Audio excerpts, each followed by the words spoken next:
What's up, everybody? So, I got a new trailer. It's a Nolan 7x16 ATV trailer. At least that's what it said when I went to go buy it at the dealer. So I've had this thing for about a month now. I just took it on a trip. The last video I did, I took it to Pennsylvania hauling 3 4-wheelers. And I've needed one for a while. I always used my works trailer, or I had a little 5x8 landscape trailer that was pretty much useless for what I did. So the reason why I'm making this video is because I haven't seen a lot of reviews on trailers, you know, like this. I'm sure that they're on YouTube, but I haven't seen one on one of these ATV trailers. There's some pros and cons about this thing that I really wanted to go over, especially with how this trailer is manufactured. This video is not sponsored by Nolan at all. This is just an honest review of my experience buying this trailer, what I've had to fix, and what my plans are for it as well. So let me give you a rundown of this thing. So I bought this in the beginning of September. I got it at a dealership up in Delaware, about 2 hours, hour and a half from me. And the main reason why I wanted to buy this thing is because me being a big ATV guy, I wanted something I could load up front. They had another one that wasn't a dovetail, had a taller ramp, and it didn't have the sides that come off. So these, you take out 2 pins. These are ramps, and you can load up this way, which I really liked, especially with the fact that this thing was really heavy duty. Had 2-inch square stock all the way around. These ramps are really heavy duty, built-in ramps in the back. I mean, you can see that the quality of this thing is built really well, but there's also little things that were not done well. So I think the first thing I'm gonna do is go over the pros, the things that I really like about this trailer. Then after that, I'm gonna go over the cons and the things that didn't really like and things I had to do that I didn't expect to have to do on a brand new trailer. So the first thing I like is the gate on this thing. It has built-in angle iron for ramps for about the width of an ATV or a tractor. The pins on this are actually nice, sturdy, keeps the tailgate really, or the ramp I'd say, really sturdy. The dovetail is nice because it makes this a very low angle to drive on. I mean, you can put a go-kart or zero turn mower, anything that, you know, might get caught up on a lip goes on really nicely. Also, this has 3,000-pound axles. It's got 2 3,000-pound axles. It's got a set of 205 75 R15 Ramblers on it. Now these are good tires. I've actually mounted a few of these up at work before for customers, and they last pretty well. The diamond plate fenders are welded onto the side rails. All this is welded up very solid, and I like that because these don't flex. You can stand on them, jump on them. They do not move. Next thing I liked is the placement for the spare tire. This trailer did not come with a spare tire. I had to buy this secondhand off eTrailer for about $160. Same tire, same rim, 5x4.5 lug pattern. So didn't come with a spare. Wish it did, but now I got one. I like the placement of that. The jack, heavy duty crank jack. It's got a foot. You can undo this pin, raise it up and down, and this actually spins pretty quickly. So I do like that. Wiring. I had to do this myself with a zip tie. I'm gonna come back through and make this a little bit better, but wiring ran okay until after it got to the box. So let's go over my first complaint, the wiring. The wiring is run to all of these, you know, squeeze connectors, and they were not like this. They were hanging down. This ground wire was almost broken off. I had to fix that myself. The lights barely even worked. And then all the wires underneath that go to these corner lights all around the trailer had maybe 2 wire staples into the wood, and they were looping, just hanging down like probably this far off the wood. And you can even notice it like looking at the trailer from the side. So I had to fix all that. Another thing I added were these spray paint lines where I lined up each 4-wheeler, each King Quad, and then the other one went straight this way. I fit 3 Suzuki King Quad 750s with aftermarket wheels and tires on here with room to spare, which was pretty nice. I added these D-rings from Harbor Freight. They're like $5. Got some stainless hardware from Tractor Supply, and they actually work pretty good. These boards are like that thick, so they didn't go anywhere, especially holding down those 4-wheelers for a 4-hour drive. And now to my second complaint is the paint.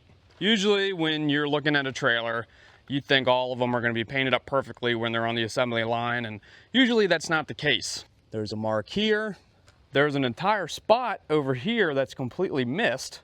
All this was rusty in here until I had to go through and paint it. And then the ramps, used them 3 times and they're chewed up that bad. And that's one of the first things you see when you're, looking inside the trailer, which is gonna happen, but they got pretty bad pretty quickly. Now with this trailer, it is rated for 5,300 pounds max payload. So I can haul things like this.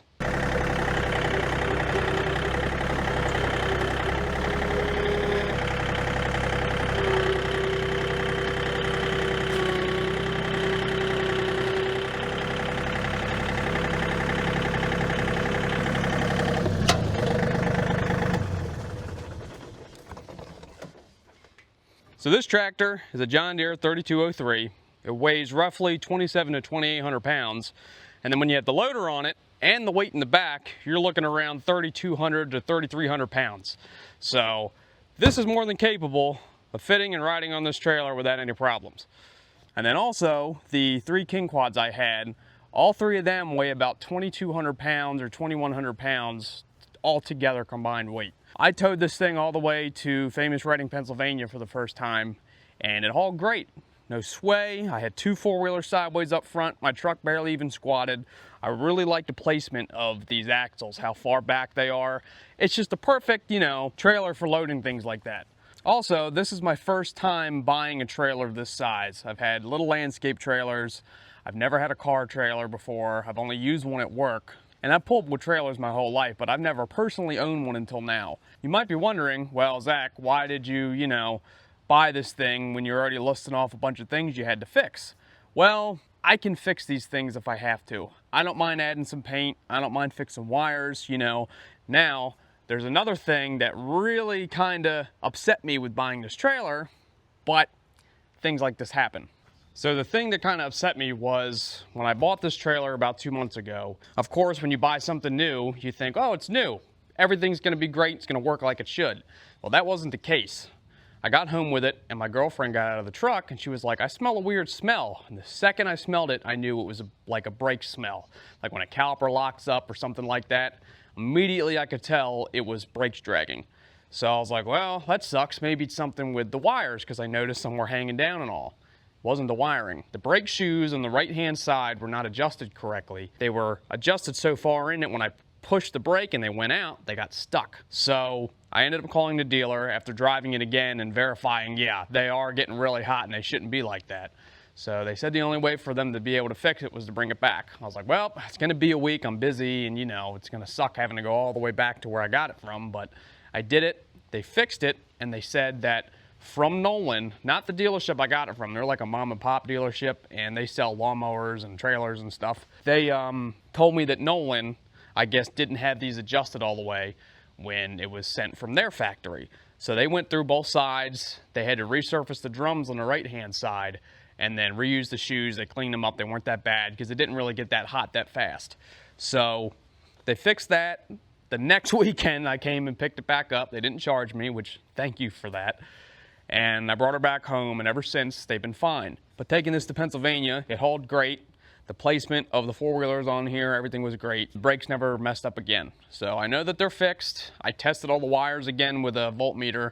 They're all working like they should. I guess the reason why I really wanted to make this video was to not really talk down on Nolan, the manufacturer of these trailers, but if you're going to look for something like this, just remember, just because it's new doesn't mean it's not going to have an issue.